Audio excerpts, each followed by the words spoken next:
This is the Nasserman Hockey Podcast with James Nichols and John All right, and Zella. welcome back to another episode of the Nasserman Hockey Podcast. James Nichols and John Zella here as always. Let's get right to On the Island, brought to you by DraftKings. The first Sunday of the NFL season is here, and the excitement continues with DraftKings Sportsbook, an official sports betting partner of the NFL. DraftKings is giving all new customers a can't-miss offer to celebrate the return of the NFL season. Bet just $1 on any football game this weekend and receive $200 in free bets instantly, no matter what. That's right, DraftKings Sportsbook is giving all new customers $200 in free bets instantly when they bet at least $1 on any football game this weekend. DraftKings is safe, reliable, and secure, making it easy for you to deposit and withdraw your money at your convenience. Download the DraftKings Sportsbook app now and use promo code THPN to receive $200 in free bets when you place a $1 bet on any Week 1 game. That's promo code THPN to give you free $200 in free bets instantly this week at DraftKings Sportsbook, an official sports betting partner of the NFL. Must be 21 years or older in New Jersey, Indiana, or Pennsylvania only. New customers only. Restrictions apply. See DraftKings.com/sportsbook for details. Gambling problem? Call 1-800-GAMBLER or in Indiana, 1-800-9-WITH-IT. John, you had a message for everybody before we get into any Islanders-related news. Why don't you take it away there, pal? Sorry, I was muted. I didn't right. want to interrupt your well-read ad read. Yeah, so I wanted to throw this out there and kind of start the show. You know, it's something that's a little difficult, I'm sure, for everybody at this time. This Saturday is going to be a really difficult anniversary, so we're recording this on Tuesday afternoon, and so we won't be able to most likely speak to you unless some breaking news happens later this week. We won't, likely won't be talking to you.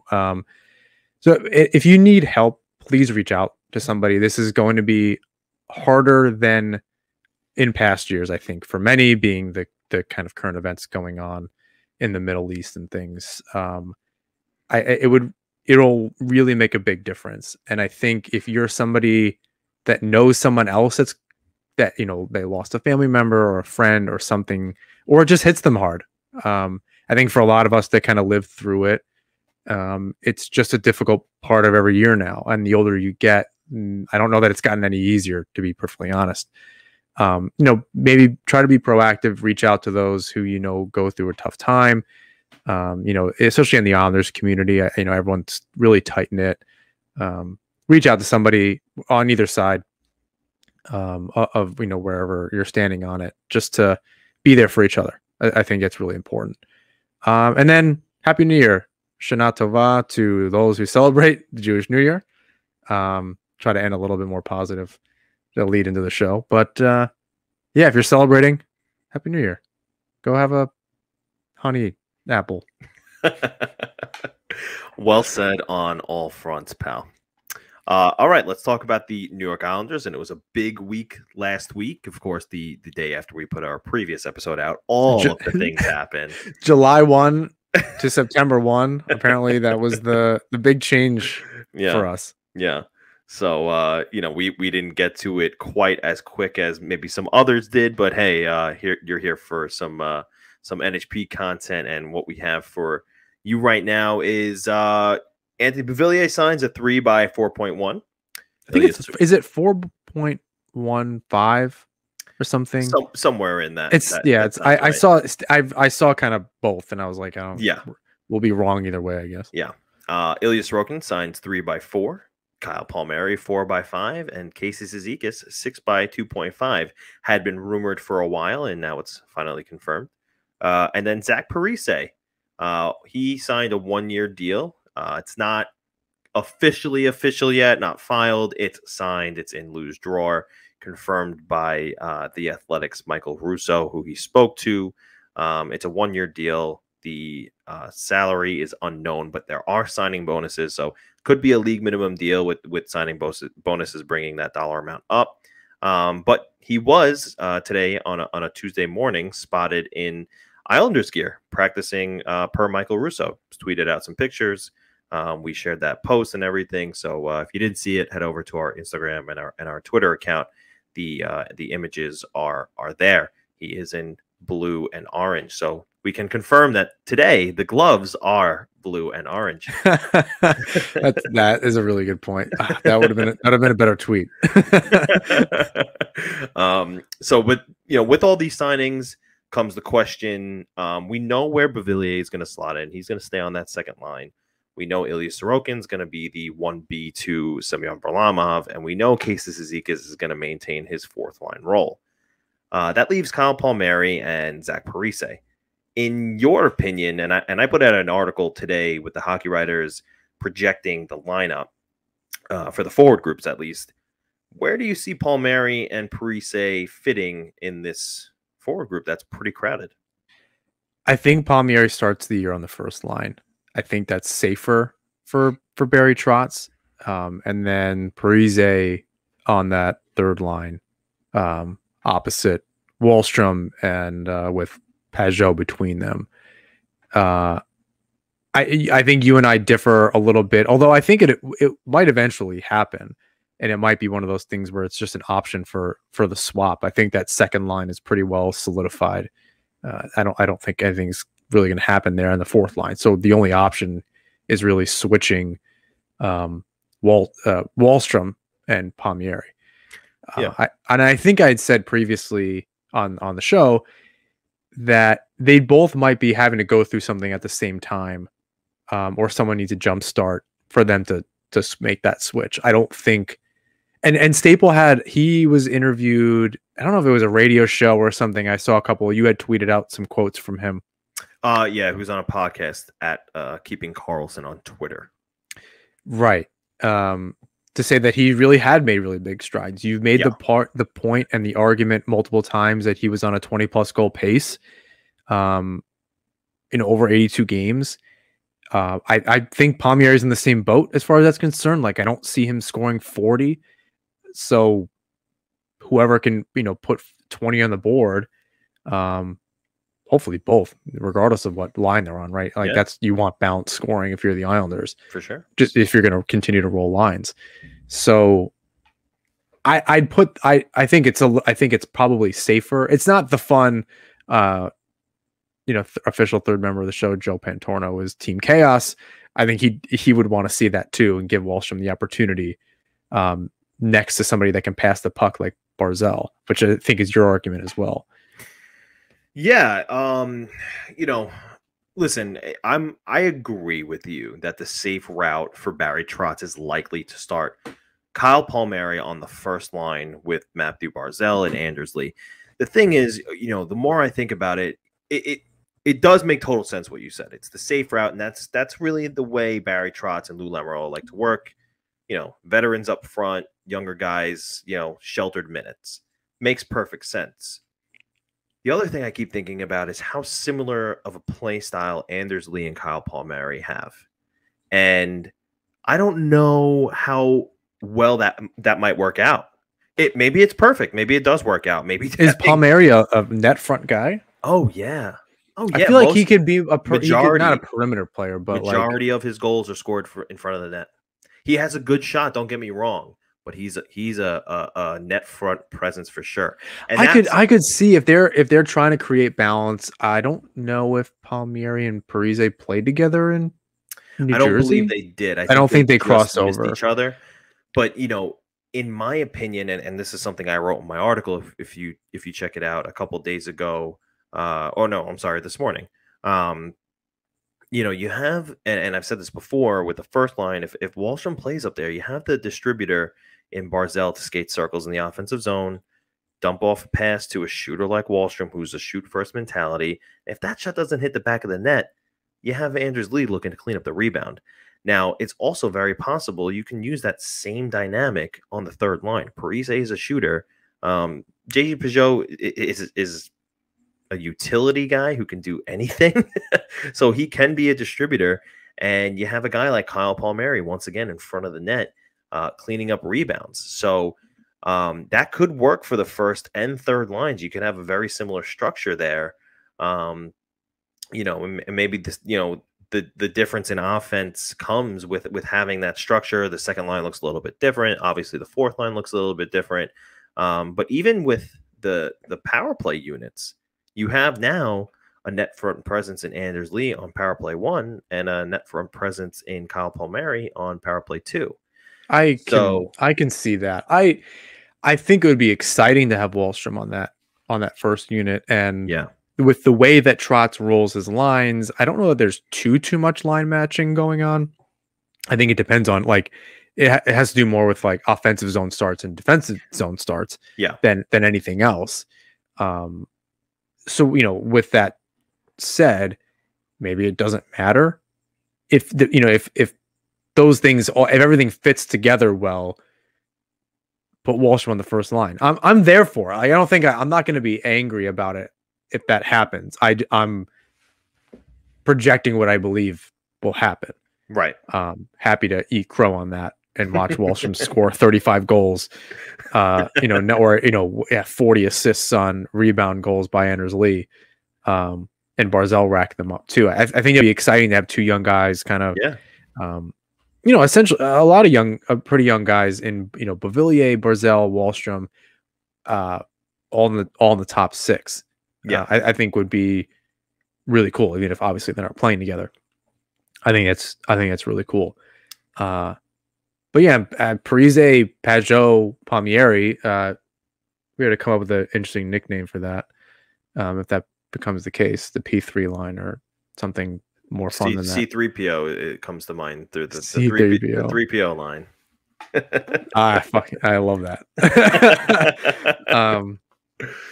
So like if that happens, if we're manifesting that on the nickname alone, I think that does really well too. You have that veteran,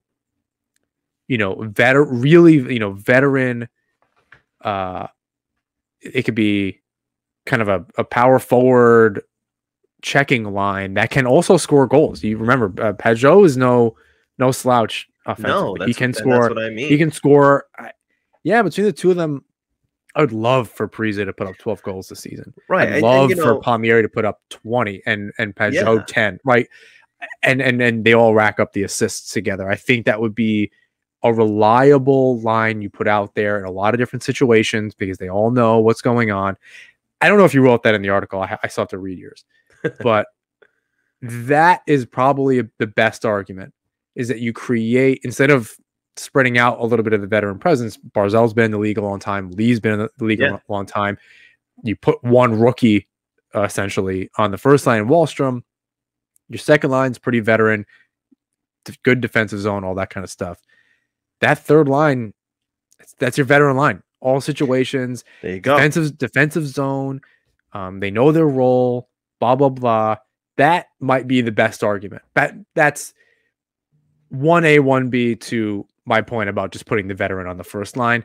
I see that it could work both ways. You put a line of veterans together with a guy that can win faceoffs and it led the team, right? Pedro led the team. Yeah. I think that makes just as much sense. I could see both of those things kind of happening. Right. And, we talk about the deployment and how this team has 3 second lines and whatever you will. Having that third line of the 3POs. Oh, God, I'm going to run away with that now. We got to get it out. Yeah, we do. Having that third line of Parise, Pajot, and Palmieri, that's probably just as good as half of the league's second lines, at least. So, and again, so like I said, I'm in total agreement with you about, it's probably going to feel safer in Barry Trotz's mind to start Palmieri up there. But, again, too similar to Anders Lee's play style, in my opinion. Now, the other thing with Wahlstrom is I feel, even though he got sheltered minutes, I feel like he's severely underrated. The analytics love him.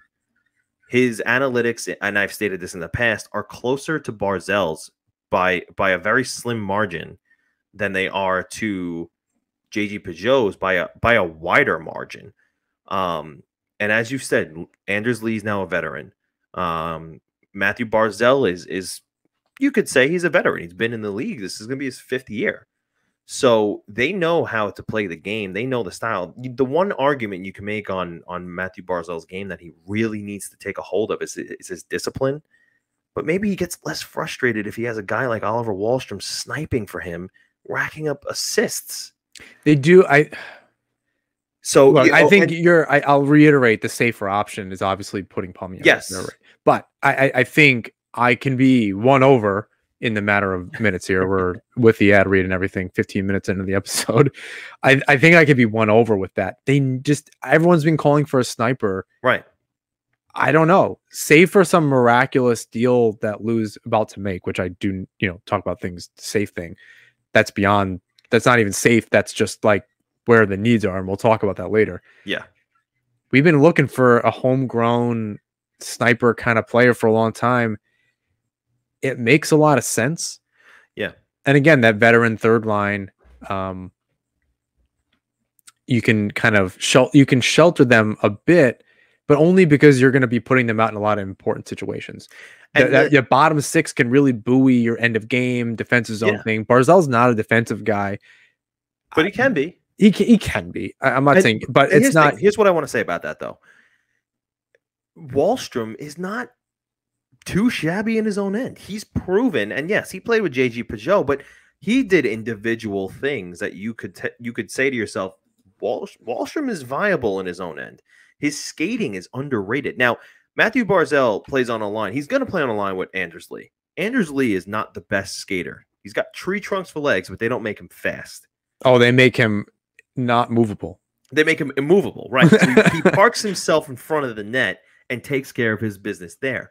However, Wahlstrom's skating is pretty underrated. He can probably keep up with Barzell better than Lee can. And Lee's got a spot on that first line. So I do think that, last year Wahlstrom said, and it's music to Trotz's ears, that he's falling in love with his game. And that's at 200 feet. Wahlstrom is learning how to play a complete game. Barzell's doing the same thing. Anders Lee is your veteran who knows how to be successful in this league. I don't think it's an obscure thought to think that in camp, if Wahlstrom has a really good one, he can earn that spot. There's no reason why, Palmieri, Pajot, and Parise can't be aligned to start the year either. And again, I'll reiterate for probably the fourth time in this conversation, it's more likely in our minds that, Palmieri starts on the first line and it's the safer route. But I don't think it's unrealistic to say Wahlstrom could win that spot. It may be even his to lose.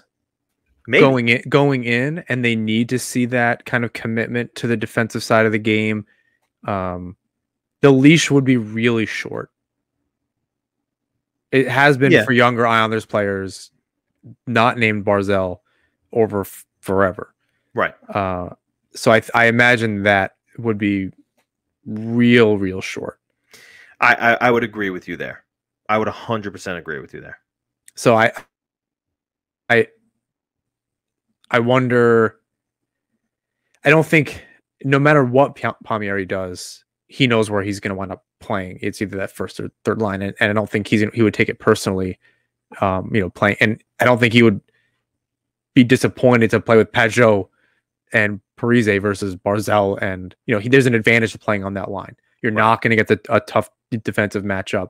You do have a little bit more latitude out there. You're playing with veteran guys. You know what your role is as a line, all that kind of stuff. Maybe it's even easier to play on that line than the added focus and stress of playing with Barzell. Wahlstrom has all the room to grow and all the tools to do it. He could very well maybe. That'd be cool with me. Oh, again, wouldn't be mad. That leash may be really short. You got to play both sides of the puck. Three of them have to be responsible. Not that Jordan Eberle was this defensive juggernaut either. Yeah, exactly. But for a young guy, they're gonna, they'll use that as an excuse. Very, very possible. Very possible. We'll find out in a few weeks. Training camp is going to be here before you know it. It's September. It's hockey season. And this isn't the start of a DraftKings ad. Yeah. Circling back to the contracts that were signed, any surprises? I think we had thought Sorokin would come in at 3 or under 3. If I'm going back to other shows and looking through clips and stuff. So that one was, I think it locks them in. It keeps, I think I had said as long as the goaltending tandem is under $10 million, I think I'm happy with it. So this is at $9 million between the two of them. It walks Sorokin kind of to the end of Varlamov's deal with the team, or even beyond that, which may be time for Sorokin to be number one, and Varlamov comes back on a cheaper, shorter deal. And he's, it's just an understanding over that time period that that's the way the tides are shifting. So it's a little expensive now, but it may not be moving forward. The Islanders essentially have a much bigger cap next season. Yeah, with a lot of guys coming off the books. So I think that's important to remember. It's going to be tight this year to figure things out, but I think moving forward, it works. Palmieri is a little bit of a haircut versus Eberle. It's a little long, and you hope that he analytically, I think he's declining pretty rapidly. So that might be a reason for him to kind of be on that third line in that veteran role. If the team's looking at analytics, you imagine that they are. So maybe if Wahlstrom's the analytic darling that you're saying he is, of course I believe you, he may be better suited on that first line, and Palmieri may be better suited on that third line to be buoyed by somebody like Peugeot, who can get possession by winning faceoffs and being defensively sound and all of that. So that might be just kind of where it goes. So a little long. I think we can make that decision kind of as it goes to see if we like the deal or not. But no, but Beauvillier came in. I can't remember what we guessed him on. But that's not, again, that's not something around like 3x3, 4x3, which we got the term right. It was going to be something around this. Again, it's not, it's 3 years. It gives him and Sorokin and everything enough time to kind of see where the cap situation is. The Islanders window is 3 to 5 years with the current group. Yeah. So I think that is fair to kind of say, this is where I want to walk up to. Obviously everybody agreed to it. So there's some kind of plan. You have to believe Lamoriello has some kind of plan in place. Yeah. People really didn't like the Cizikas thing, even though his numbers are really good. Right. But at $2.5 million, he's your fourth line center. Listen, that's the way of the world right now. Look at Barclay Goodrow making what was it, $5 million a year? Well, you have to keep the AAV down. You have to go term. Right. And the other thing about these contracts too, no trade protection for Casey Cizikas. Now, granted, he did say I'm going to die an Islander, but God, that was great. Fantastic. But ultimately, if it's Lou Lamoriello or whoever in the future who's saying by year 5, hey, thanks for everything. We loved your services, but it's time to move on. He's got no trade protection. He could be on the way out. Same goes for Kyle Palmieri in the latter 2 years of his deal. It's not complete no trade protection, but he has a minimum no trade.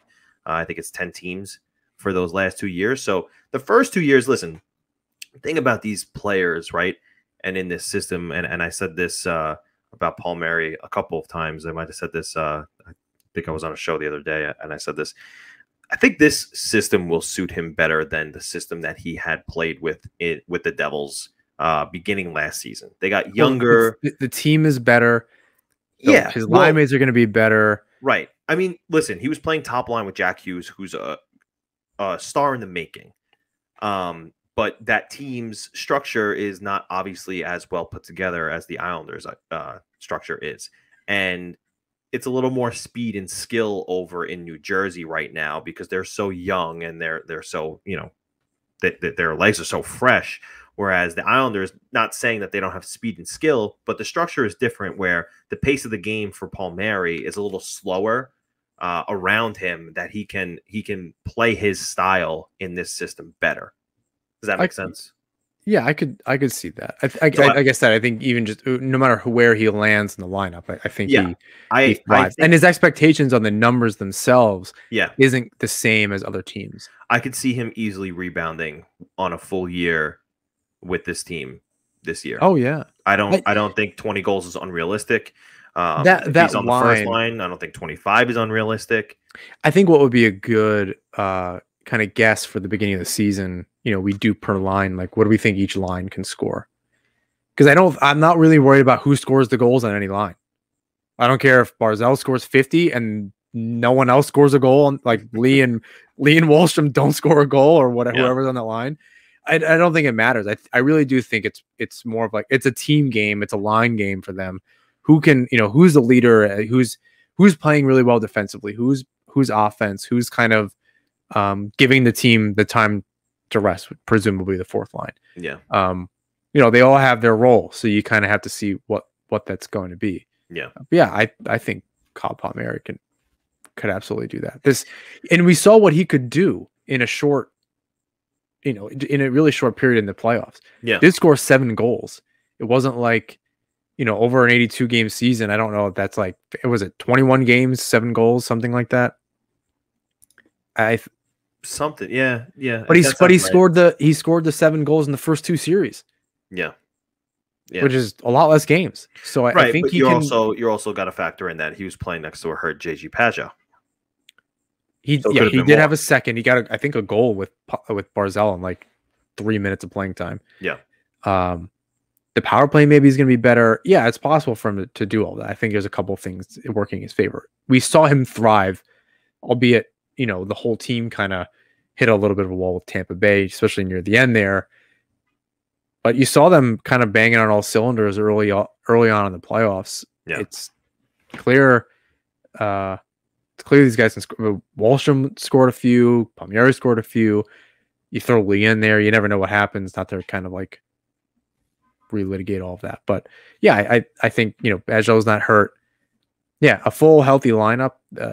Possibilities are endless. Yeah, I think the only thing that really surprised me with these contracts, I thought, after we projected what Beauvillier got, I thought, maybe they would want to lock him up a little bit longer term, but the 3 years makes sense. It buys a year of, UFA. And, if he proves himself over the next 3 years, he could, be due for a payday. And that's not to say he won't be back with the Islanders. It's a distinct possibility. He's only going to be 27. So it seems like people want to stay. So I don't think that's outside, and Beauvillier has also stated something along those same lines. He's obviously committed another 3 years here. He's played his whole career on Long Island. It's not the craziest thing to think he'll continue. The core of young players can be built, you can swap out a Lee, you can find a Brock Nelson. There are pieces you can find here and there to kind of keep the momentum going, but that's a long time off. I think the other thing that was a little bit of a surprise to me, I don't mind the number, but I thought it was going to be a little bit cheaper to keep Palmieri than it was at $5 million. I thought maybe 4.5 or 4 would have been a little more fair, given that they let Jordan Eberle walk, or he let him get plucked to Seattle. I thought maybe they would want a little more flexibility. He wanted to stay, so maybe we can agree on 4.5, get that extra $1 million to $500K on the books for what's coming possibly next that we'll talk about in a few minutes, and maybe a defenseman. But again, it doesn't bother me, the $5 million. I think it's fair, and like you said, it's a small haircut from Eberle's AAV. So, and the other thing you said was Lou has to have a plan. He's got cap space sitting at $2,320,812 when Johnny Boychuk goes to long-term injured reserve, and we still need a replacement for Nick Leddy. I'm going to go on the record and say you could probably put the Tarasenko rumors and situation to rest. I don't know that it happens. No, you join the side. You join my side of this after a month. I think it's over. No, I think I really, really believe it's been over. I wrote articles about it. A lot of you probably read it. I think the defender was the priority. after a lot of these guys, you weren't hearing about Palmieri signing anywhere else and blah, blah, blah. You knew the forward group was pretty much locked up, if not overflowing. And that's a different conversation where you got to figure out what, there's rumors Dal Cole's going to come back, Zajak's going to come back. You still got Johnson, you still got Komarov. I honestly do not understand how it's all going to work. I know you can bury some stuff. Yeah. I know that might even buy them some money and some space. But it's still crowded. There's a lot of one-way deals. I don't think there are a lot of two-ways. I think the one and waivers. I think that's another problem is you wind up now. You look, someone wants to take Komarov off your hands. Go for it. It didn't happen 3 times last season, and fans got a little too excited when it was just like money maneuvering. But Johnston, who knows? I think he's Tom Wilson light to some degree, and I think there's a lot of teams that'd be happy to have a Ross Johnston on their team. Yeah, I mean, again, we'll see how it works out. But like you said, the forward group is crowded. Where we're not going to trade one of these guys who we just signed away, for Tarasenko, who, quite frankly, from what I that was never going to be. No, they weren't going to trade a forward for Tarasenko. They were going to have to trade a forward because they were acquiring Tarasenko. Right. And that was because there would be literally no room. Right. So, and I don't think they're now going to trade anybody they just signed. I think the fact that all these forwards are now confirmed returning just tells you that they're going with this forward group. Now, the other thing I think that's where the overcrowdedness gives us a different lens. Well, here's what's going on currently now. So, and I'll start by saying last night, Monday night, there was a rumor floating that the Arizona Coyotes were going to shop Jacob Chikrin. That's not happening. Craig Morgan of Arizona Insider confirmed that. The ask was 2 first-round picks, but in reality, there was never an ask. They want to build around him. He seems to be the face of that franchise. So he would have fit perfectly. Again, I'm not going to lie, but, that's not the left defenseman that will be playing for the Islanders this season. Now, there is a need. There's a need for a left defenseman. Is Komarov going to be part of a deal for one of those left defensemen? Is Thomas Hickey, Ross Johnston? And then they keep Aho and Hickey. I don't know if they keep one or both, but they need one or both. Yeah, in my opinion, because they need a 7th defenseman. Regardless of who they bring in, they need somebody else that they can. Right.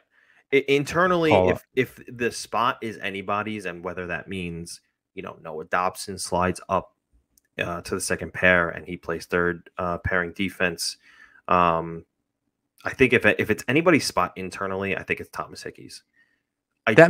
Is Aho's not a righty, right? I think he's a left defenseman. I don't think his handedness factors in. I think his natural position is left defense. Regardless. Yeah, I think the pairings for a long time on the Islanders, but even continuing with Trotz, is Mayfield's a righty, so the lefty's going to wind up playing with him. Dobson and Green are a pair.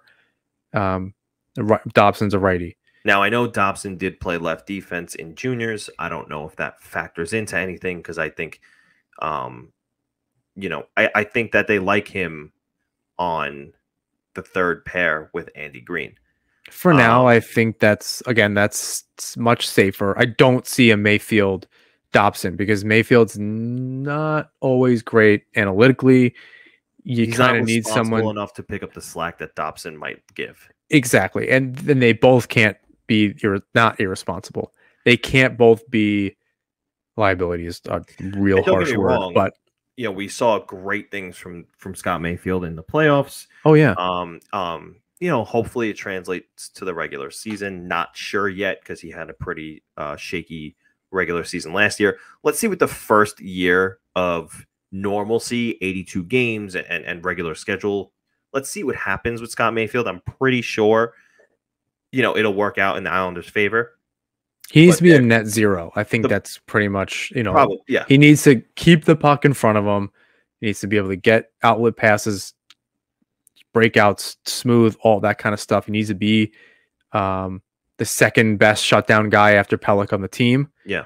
And he just kind of lean into that role a little bit. And I think he's fine. Yeah. He's generally sound.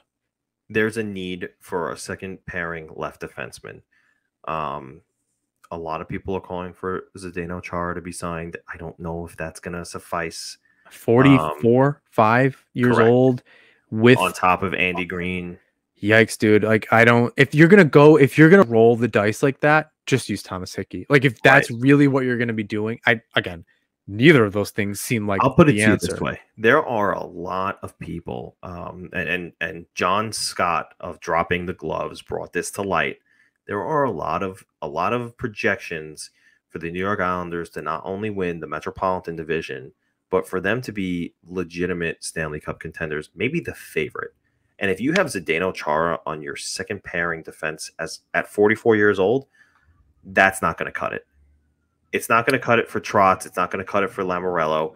They're going to want somebody who they know will be consistent, will be a top 4 caliber defenseman, or who they can teach their game.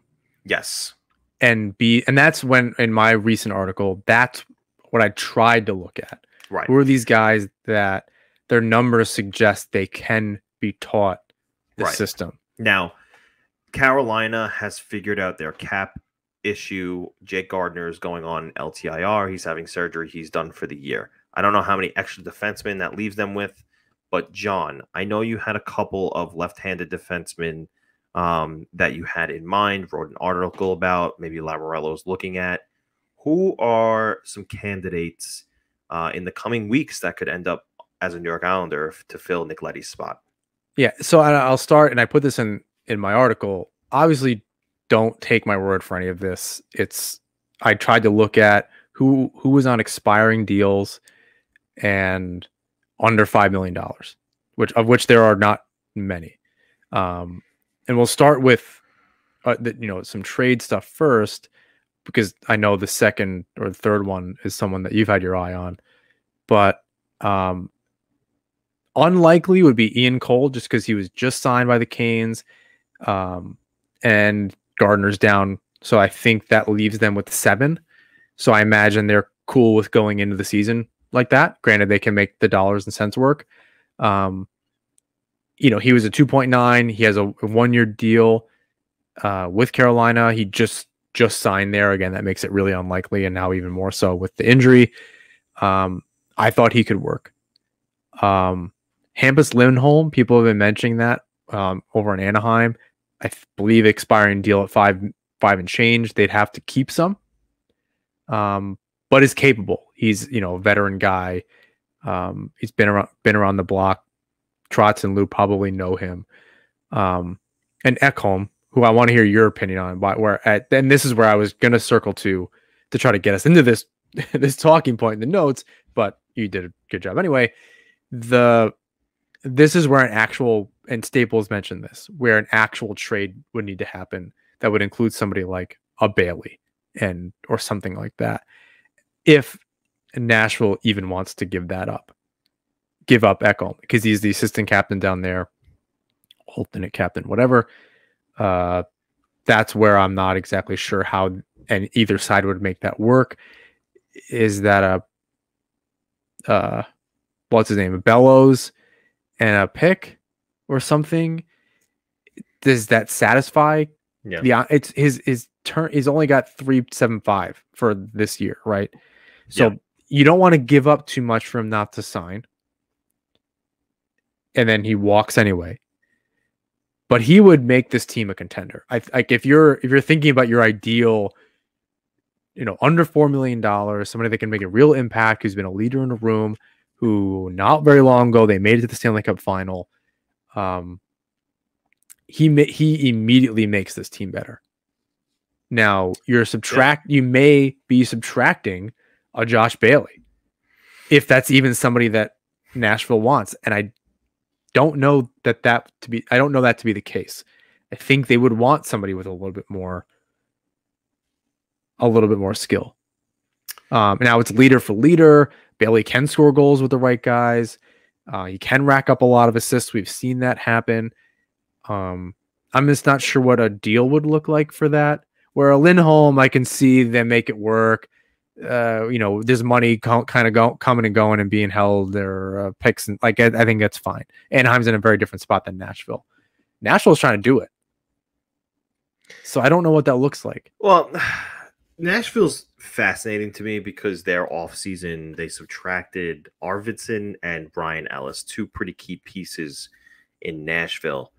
I'm not quite sure where they're at with, are we a rebuilding team? Are we a contending team? Unfortunately for Matt Duchene, he's not working out to be what they wanted him to be. They got the kid Eli Tolvanen, he had a really good rookie campaign. I believe they re-signed him to a 3-year deal. They might be looking to get younger.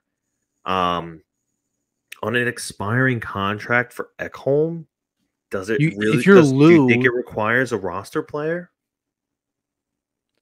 I don't know. And I think that's what I'm saying. Either way, if you're Lou, do you want to give up too much in your prospect department for a guy who might walk at the end of the year unless you're pretty sure he'll resign? And if he does want to resign, can you afford it? Like, again, if his deal, a lot of things, 4x5, right? If Ekholm wants 4x5, and that's what can the Islanders afford? That's 4 years at $5 million. Can the Islanders afford that even with the money off the books? Yeah. And look, you can want Komarov to be shot into the sun, and Johnson, you can be clapping that his deal is up, and the list goes on. All the expiring Hickey to be gone, all this other stuff. Even Aho coming back on a cheap deal. You can want all that to happen. Unfortunately, that's the depth the Islanders have. It takes two guys getting hurt, and you can want Koivu to come up and play wing. Koivu could also be part of that Ekholm deal. Young guy, a largely unproven center that has been playing the wing, as I understand it, and could transition that way. Young centers typically do that until they move to center eventually, unless they're Barzell or somebody's, Sidney Crosby, whatever. So does that get it done? But then you're really again, Pageau's locked up for a long time. Barzell presumably will be locked up for a while after his deal is done in 2 years. Nelson's there. Cizikas is there. You don't really need the center depth until somebody goes down with an injury.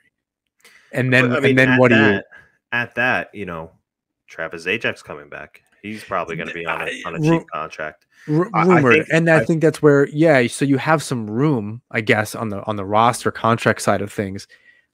But I think it's just complicated as far as what are you willing to lose, including Ekholm. Although you're a contender this year, right, with Ekholm on your team. Right. I think what's going on here, if this is a thought in Lou Lamoriello's mind, if Matthias Ekholm is a possibility before the trade deadline, talking about to start the season with, you might be looking at a situation where you need to not only get Ekholm, but you need to shed, for argument's sake, Leo Komarov.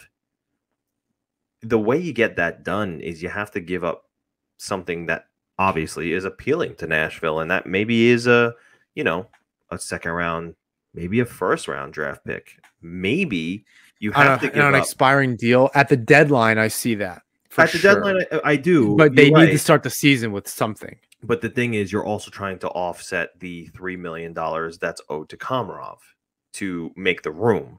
I know that there's 2 and change available, but you're going to need more, obviously, and that gives you flexibility at the trade deadline later to make another move. Maybe you give up a B-rated prospect in Bolduc because Salo's getting such rave reviews. I think Bodie Wild has some good potential to still be somebody, a high name, a high level prospect for the Islanders. And if you want to learn a little bit more about prospects, go back to last week's episode with Mitch from Eyes on Isles. He did a really good job with us wrapping things up. So that's what it might take. I don't know. I don't foresee Lou Lamoriello agreeing to trading one of the forwards in the top 9 or in the top. I don't see anybody.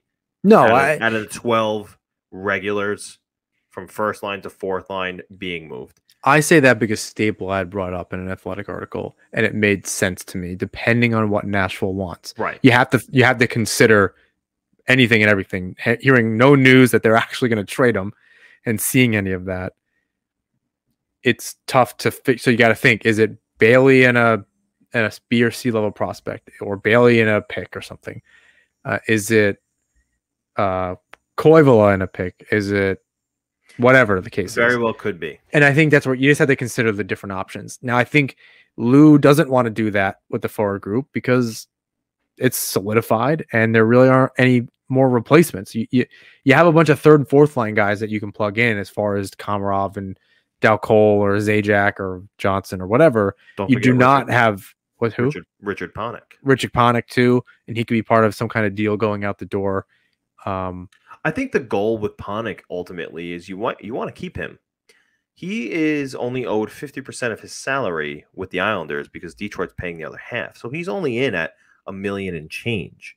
That's not bad. He's a good 13th forward. If there was somebody to keep around, and I think he's got 2 years left. I think yes, he does. He has this season and next season. So I project, and this is something I wrote in my article. The 13 forwards that we or 14 forwards that will be on the roster are the expected. That's my wedding ring that I just pulled off my hand. The expected 14 forwards should include, in my opinion, Travis Zajac and Richard Panik, and then your regular top 12. And so that you're assuming Komarov's got to be on the way out.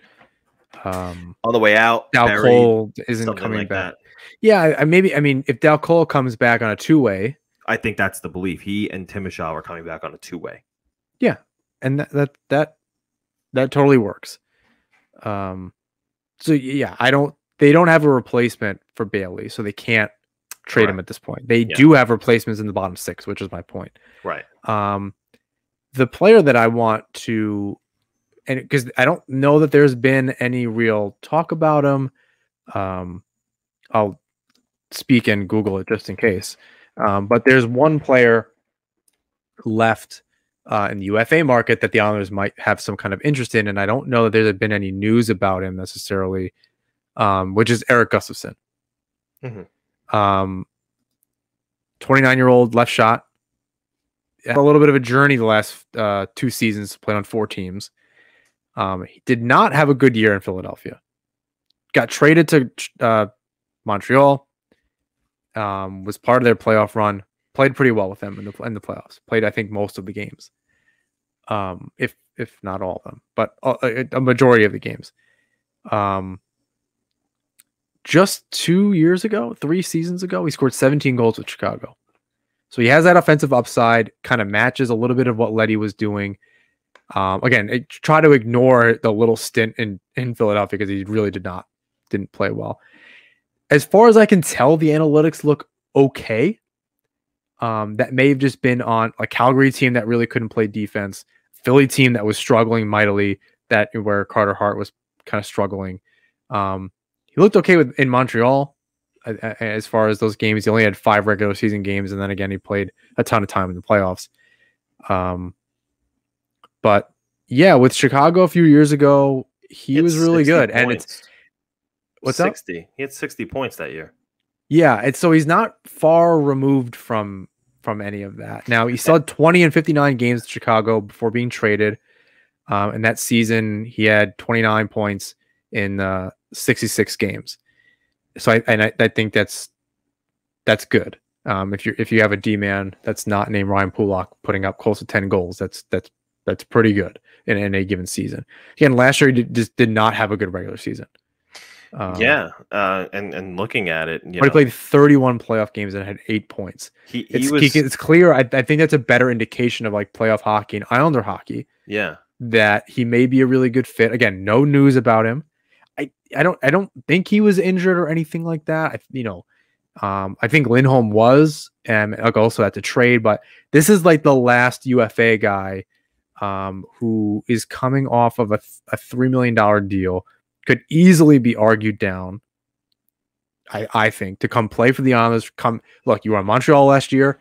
You're not going back to Montreal. If you want another shot and make it to the conference finals or later into the playoffs, into the 4th round, come to the Islanders. You're going to get second pairing minutes. Here's your partner, blah, blah, blah. You'll play a prominent role. He's 29. You can even sign him for a few years to keep the AAV down. With 2 by 2.5, 3 by 2.5, that's not crazy. So if I had to, again, this is really safe. He feels like a guy that they can mold. He's got the playoff experience. He's not super young. He's just coming off a long run. Like I somebody with better analytic abilities than I can definitely. They don't look great based on what I understand, but he only played 29 games last season, so maybe there was an injury. But then he played 31 in the playoffs. Yeah. Which I think isn't that. I think, and he had 8 points. So this is actually a pretty decent option that I didn't even think about. I wrote it in that article. Again, it was just looking at who is even available at a decent price point. Yeah, and that he might be worth has the ability. He might be, again, just for the price point. Then you can make your trade deadline deal for an Ekholm or something, depending on where you're at. If you're not going to add a forward, which I suppose remains to be seen as far as the trade deadline. Certainly not this summer, but maybe the trade deadline, depending on what Lou can do with the Komarov contract, right? If you're going to go for a Gustafson, getting rid of that Komarov deal is a nice wash, and you still have $2 million-ish, $2.3 million-ish to kind of work with. Yeah, I think it's important. Yeah. So that, to me, if I was a betting man, I'm not. That seems really safe and actually kind of good.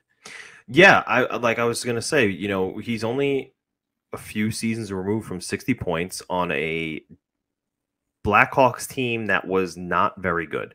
It was the first year of their new head coach in Jeremy Colton. I think he was still the interim then.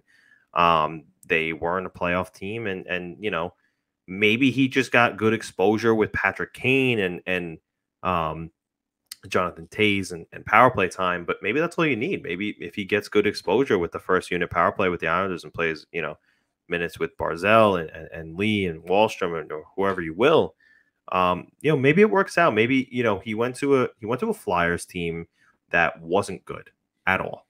No. He then went to go help out Montreal and did pretty well in the playoffs.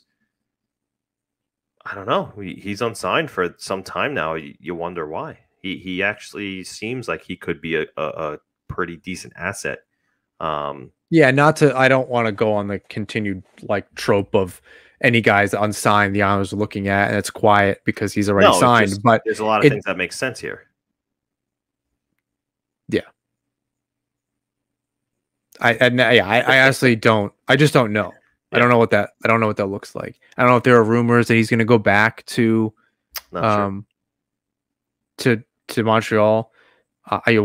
You wonder why that didn't happen already if it was going to. Right. And we'll talk a little bit about Montreal and their situation in a little bit. But yeah, I don't know. It makes a little bit of sense to me. Someone that understands expected goals for and goals against and things like that. Maybe better. Yeah. I know a little bit about that. I'll check it out, and maybe we'll tweet out or talk about it next week. But yeah, nothing changes. Yeah, that's I think that's my guess right now. Yeah, that's a good guess. Based on absolutely nothing. It's a good guess, and I really like it. We'll see what happens. There's got to be a move to come. Can't think that Lamoriello and Trotz are comfortable with giving it to a kid. I don't think that Zdeno Chara makes sense. Maybe as a seventh defenseman, but nothing else. So we'll see. There's still time for something to happen, and it might not happen. In the next couple of weeks, it might not happen in training camp. Might not even happen in preseason. It might happen before, maybe 1 or 2 days before the regular season. I think it will be before opening night. But that doesn't mean that it's going to be, sooner rather than later. It could be a little later rather than sooner. I want to talk about Corey Pronman's best 23 and under players in the NHL. He put out a list. It's pretty much a mashup between his top prospects of each team. I think he broke them all down. Islanders, we spoke about this, I think, last week as well. Came in 27th overall in the NHL, and then, combine all those players together. 194 players total on this list. Only 3 Islanders. You have Dobson, who comes in at 78th, Atu Ratu at 107, and Oliver Wahlstrom at 141. Want to talk about Wahlstrom first because he comes in at 141. And you and I earlier were talking about how he has the potential to play on the first line and score some goals next to Matthew Barzell. I, in my opinion, and you let me know how you feel, think that he's been underrated. I looked into his analytics, and this was something I wrote about, that he deserves the top 6 minutes. Like I said earlier in the show, his analytics are closer to Barzell's than they are to Peugeot's. He's one of the better forwards on the ice, on all sides of the ice, when he's out there. Again, I get the limited minutes. Maybe he doesn't have as much opportunity to make a mistake. But who knows if he doesn't get those minutes, right? So if you put him out there for an extra 5 minutes a game on the first line, and he continues to do what he's been doing at 12 minutes, that 141, in my opinion, is pretty low. I'm surprised to see him below Ratu because Ratu has literally 0 time in the NHL. His journey has been that upside. We talked about this last week. It might just be a matter of upside. You Yeah. know a little bit more about Wahlstrom than you do Ratu, so it's easier to say, well, all right, Wahlstrom is getting close to where he could be a consistent 20 to 30 goal scorer, and Ratu could be better than that. He could, rack up on both sides of the puck, on assist and goals, rather than Wahlstrom looks to be like a scorer where he might get 30 goals, but he might only have 50 points. Yeah. Where Ratu might be an 80-point guy. He might be, or whatever. He might be able to get 25 goals and rack up a bunch of assists. So you have to see if that's where he's being projected. Wahlstrom, and kind of circling back on the discussion before about where they might end up in the lineup. And again, I'm kind of contradicting myself and going back and forth, but you kind of convinced me. I think it's a little bit about those matchups. Can Wahlstrom handle first line matchups? Because you're going against defenders who are going out there against Barzell. But you're also going out there with Matthew Barzell.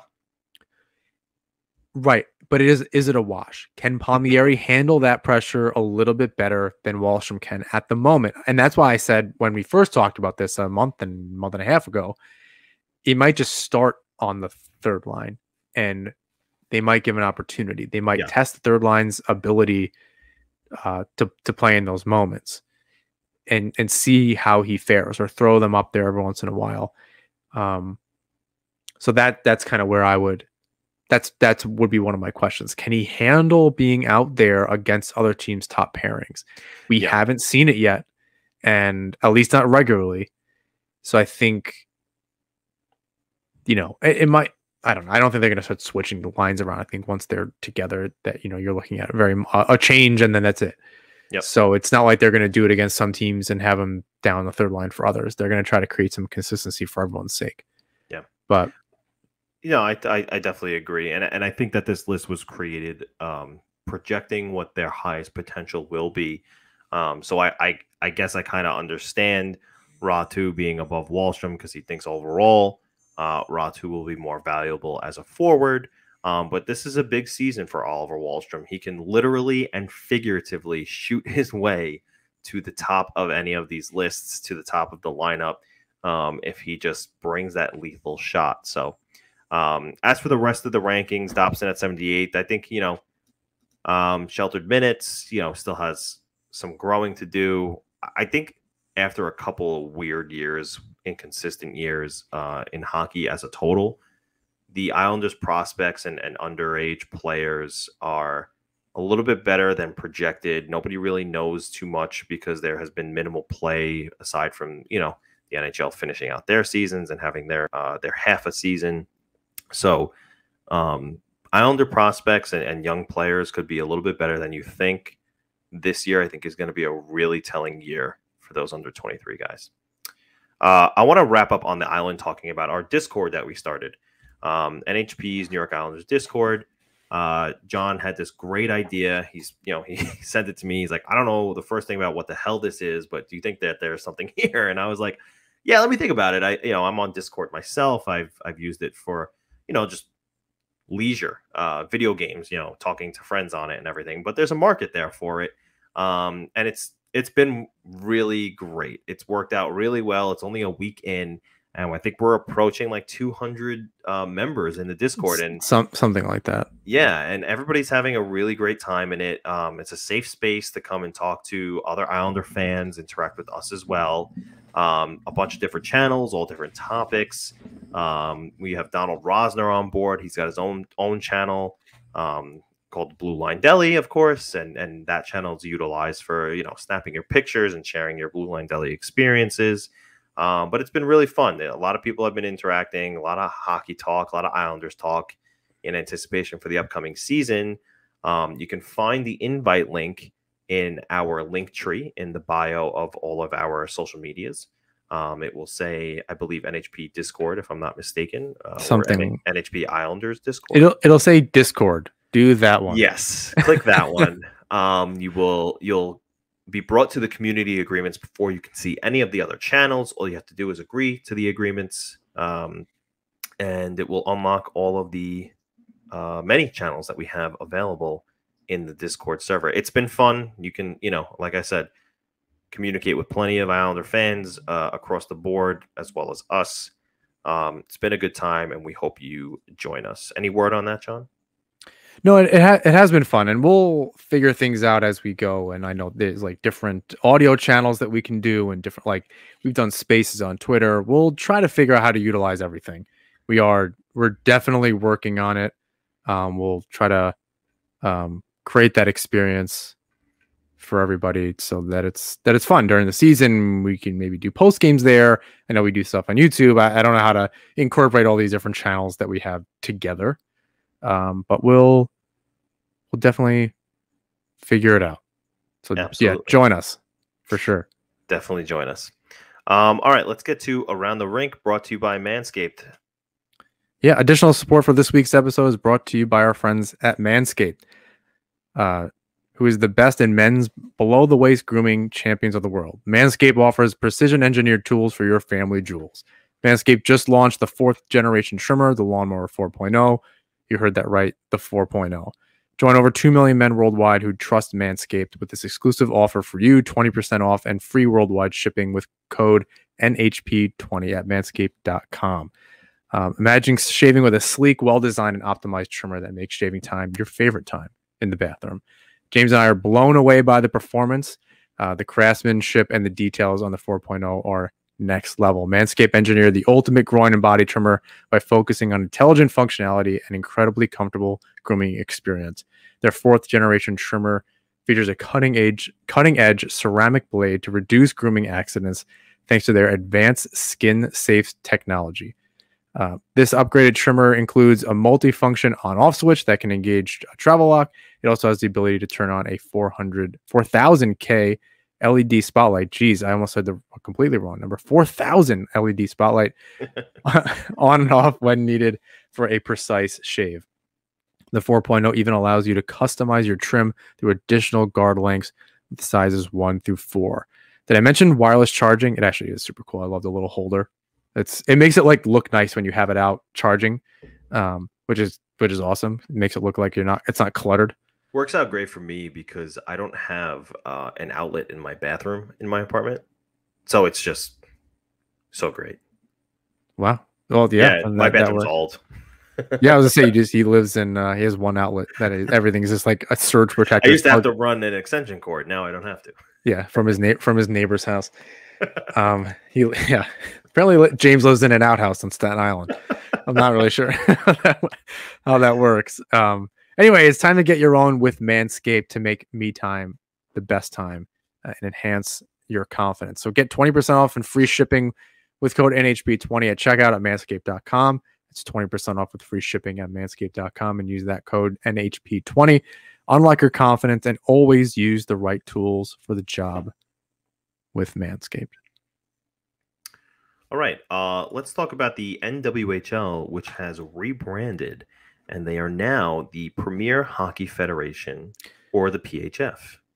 So I was thinking about this. I saw this morning, actually, when they launched it. Mm-hmm. And one of the things I was thinking about is how they took women out of the name. And I was trying to figure out, I was like, there must be something there. I needed to process this a little bit. One of my first thoughts was, I like the idea of it simply from a marketing perspective. It makes it sound like it's less than like the WNBA. It's just another professional league. These are still professional athletes at the top of their craft. You saw was it Schofield in the All-Star game, who had whoever was in the fastest skater competition. I forget. Oh yeah. I forget who it was, but there was one of the women were in the competition. Yeah, and they had like one of the best times, if not the best time. So and it just shows the skill level. Yeah. Somebody else did, was it Hillary Knight did hardest shot? Somebody else did the precision shooting, the targets and stuff like that. Like they're clearly professional athletes who at some point may be competing for regular NHL jobs. Not to say that it's up a level, but you may see that in our lifetime one way or another, that it just works out that way. But so I was kind of scrolling through some things, and Marissa and Jemmy had retweeted Harrison Brown's tweet that said, I was extremely proud to play in the NWHL, but when I was asked where I played hockey by strangers, it would give me anxiety to state the full league name and essentially out myself. This is very important for non-binary or trans hockey players. I think that is the most important thing. Outside of the marketing thing that I talked about and kind of evening the playing field and that, which I think it does, I think this is the most important thing. You're truly making it inclusive for everybody. So I thought that was really, I thought that was really good. Yeah, that was one of those, show me what you're going to do. I want to see the receipts type thing. Yeah. And just, I guess, a brief comment on that. So I listened to a fantastic interview with the commissioner, Tyler Tuminia, I believe that's how you pronounce it, of the now PHF. And, part of what she said was, the NHL doesn't have NHML, right? National Hockey Men's League, nor do any of the other leagues who aren't quite creative with their name. It just is what it is. The National Hockey League, the National Basketball Association, so on and so forth. And one of the things that she said, and like you stated, was that they have players who are, yes, women, but they also identify as non-binary, this and that. So one, it was to be a little more inclusive that way, but two, I think more importantly was for the women and those in the PHF or formerly NWHL, was they're just athletes. That's what I said. And they just want to be known as athletes. And right. And I think that's important. That was the driving force of this, is that they're athletes, and they're not going to also lose sight of their subcategory. And this is as per the commissioner of the PHF. She said that, we were going to also recognize the fact that this is a women's league as a subcategory, but overall, everyone is really on board and pumped about the fact that we are just a federation of athletes, and it doesn't have to be singled out that it's women.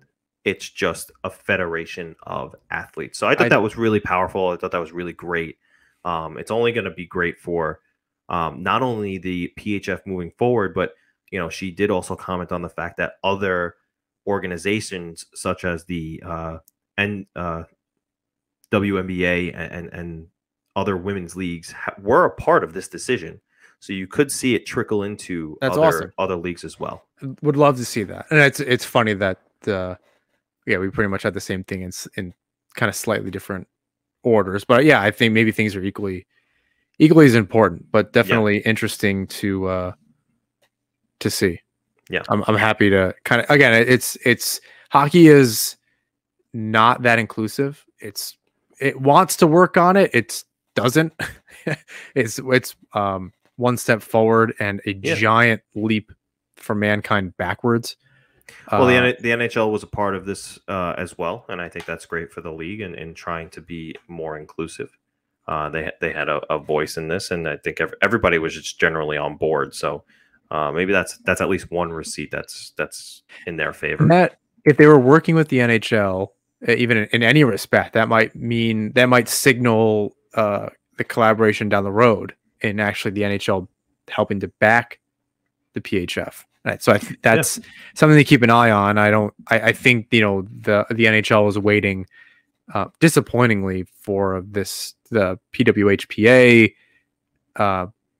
saga to end between the two. There's been some jumps this summer between players. There's one in particular that jumped from one league to the other, from the PWHPA to now the PHF, signaling that there might, I don't know what the deal is. I don't know. I unfortunately don't know enough about it, but also per the commissioner, there is the goal that they don't know how they're going to get there yet, but the goal is to combine leagues and have one bigger league. So. Yeah, and the NHL is going to want to make sure that it's the branding that they want. So I think this is an important, maybe first very small step in getting there. So absolutely cool to see.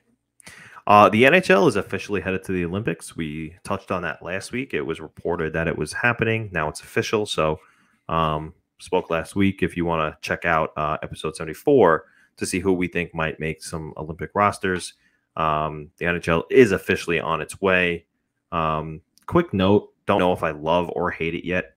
I'd prefer maybe, if any players that go for the Islanders I prefer they don't get injured like that 1 year with Tavares and it hinders the rest of your season. But, is what it is. Yeah. Well, obviously fingers crossed. You want to see them play, international best on best. They want to be there. Yeah. And it's not that many Islanders that would be going. It's fairly important ones. Yeah. So hopefully they all make it back unscathed. Jesper Kotkaniemi. He is now officially a Carolina Hurricane. The first successful offer sheet since 2007. Dustin Penner with the Oilers. Jesper Kotkaniemi is now a member of the Hurricanes. The Montreal Canadiens did not match. They wound up instead flipping some picks that they got as compensation to acquire Christian Dvorak, also a very good player. So maybe it worked out for all sides. But I wonder if this is now going to be something moving forward with offer sheets. Do you think? Let me rewind a second. Generally, offer sheets are for longer term, and they end up getting matched. This one was the opposite. It was short term, but for a lot of money to maybe just get the player and then worry about a longer term contract later. Do you foresee more contracts like this happening or offer sheets like this happening? I don't know. I think it was a unique situation. And it may be, just because we're going to be living in a quote flat cap era for a little bit.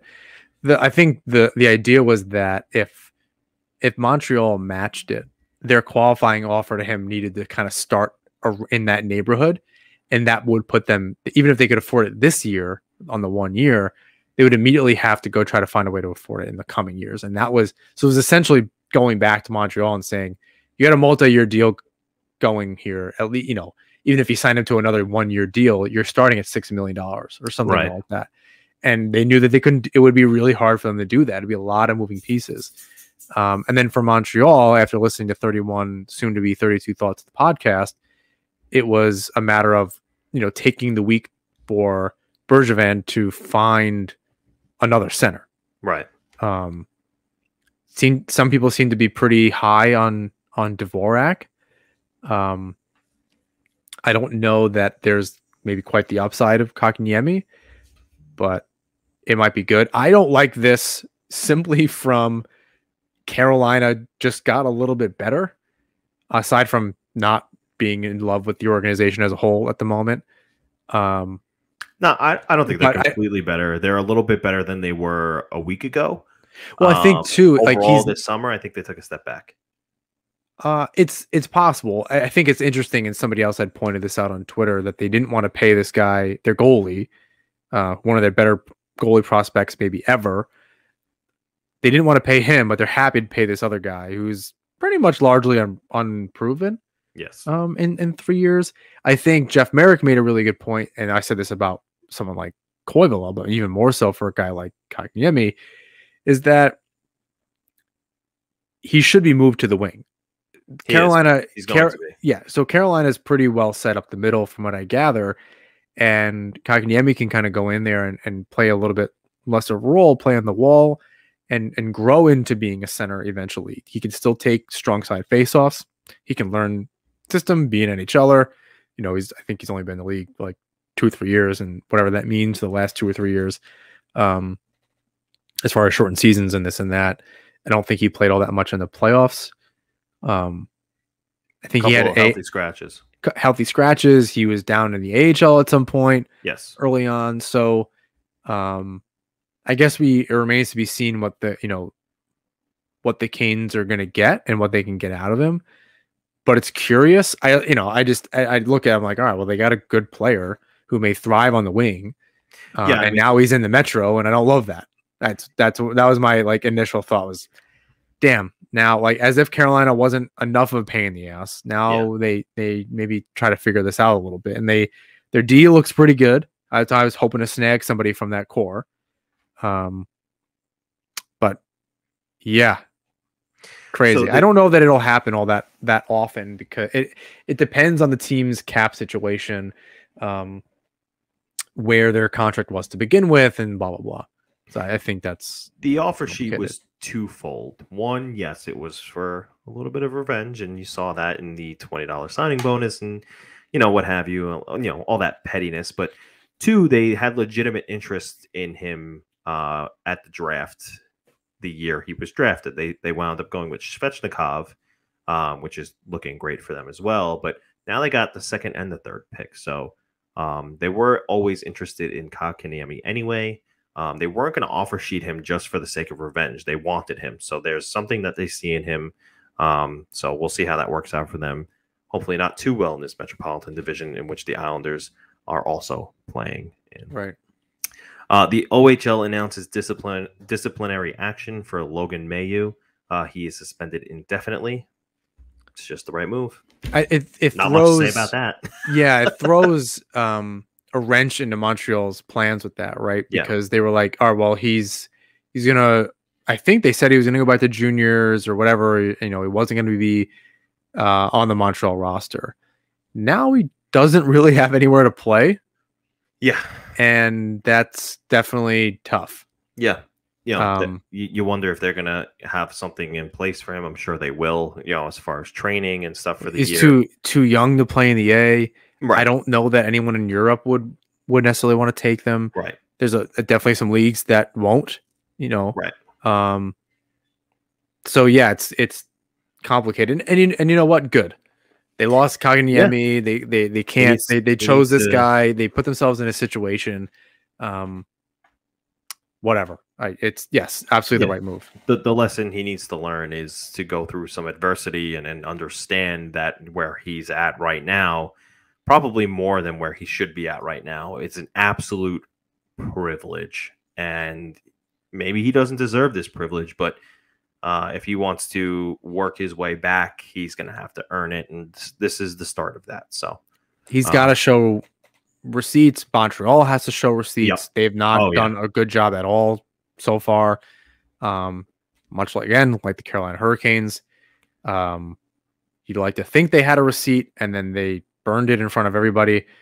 So it's complicated, and hope both sides kind of get screwed there. I don't know what to say. It's definitely not going to be easy for them to figure it out, and I don't like that a junior league is more of an adult than the National Hockey League, in making these types of decisions. That doesn't sit well with me. The adult in the room just couldn't make the right move. But here we are, and at least now they at least put some pressure on the Canadians and perhaps the NHL. All right. The Athletic reported that teams will be suspended, will be able to suspend unvaccinated players who are unable to participate in club activities. The player would forfeit the day's pay for however long they are unable to participate. Further, in August, NHL Deputy Commissioner Bill Daly confirmed 85% of NHL players are vaccinated via The Athletic. That number is expected to be closer to 95% now. So just an interesting note as to how, players' salaries come into play with all this and everything. The good news is only 5% at this point. It's expected. It's something like I saw that from a few different sources. So I was happy to see that, and good on them for doing it. So we'll see how this works out for the teams that maybe have a few players who are not vaccinated. If they wind up, where does that money go if they don't get paid? That's not something that you probably thought of bringing up in your contract negotiations. How does that work? Yeah, it's so that the Players Association, it might go to a similar injury fund or something like that. I also think it's interesting, and because it'll eventually get brought up that some vaccinated player will wind up getting sick, right? Obviously not sent to the hospital, which is the whole point. Like any flu vaccine or whatever, just helps you not get really sick or die. I wonder how that works. Like if they're unable to and they're vaccinated, but they're only out 2 or 3 days, you just got sick at that point, right? Unless you broke some kind of protocol as far as what you were allowed to do. Which had happened, like Washington had some player in a hotel room or something like that. So as long as protocols are being followed and something still happened, which is bound to happen, like we're going to see it. I wonder how that's handled. I imagine with some leniency again, considering if the protocols were broken or not, and what those protocols are exactly going into this year.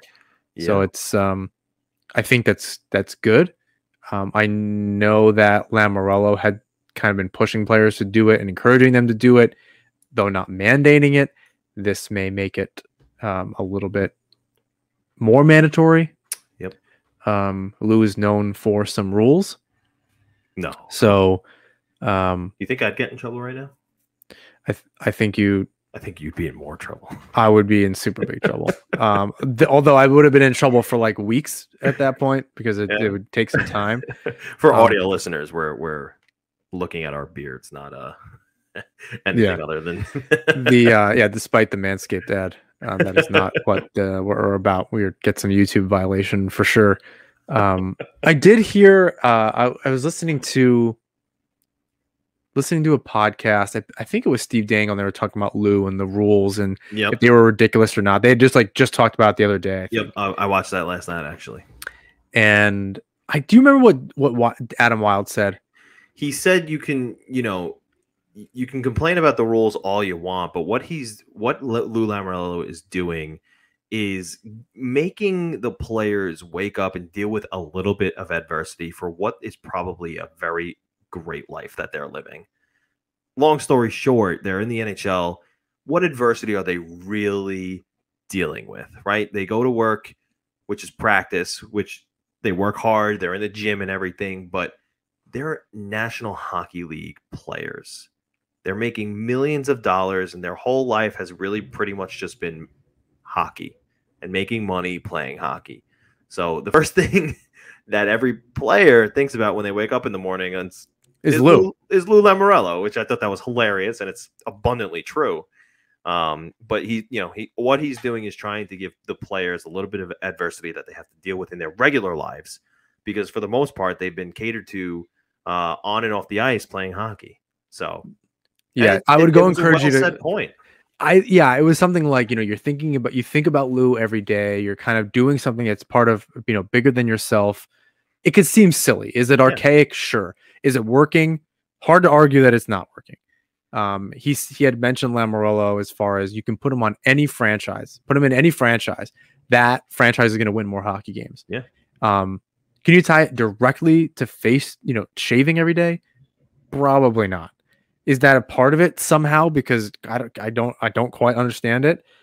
I guess so. I mean, it works. The culture that he brings clearly works for teams. Yeah. It's been, on his third time now. He's got a really, really good resume, and you cannot like every single move that he's made. I'm sure he even regrets maybe Komarov at this point. But or the length of the contract or whatever it was, but he makes moves that makes the team better.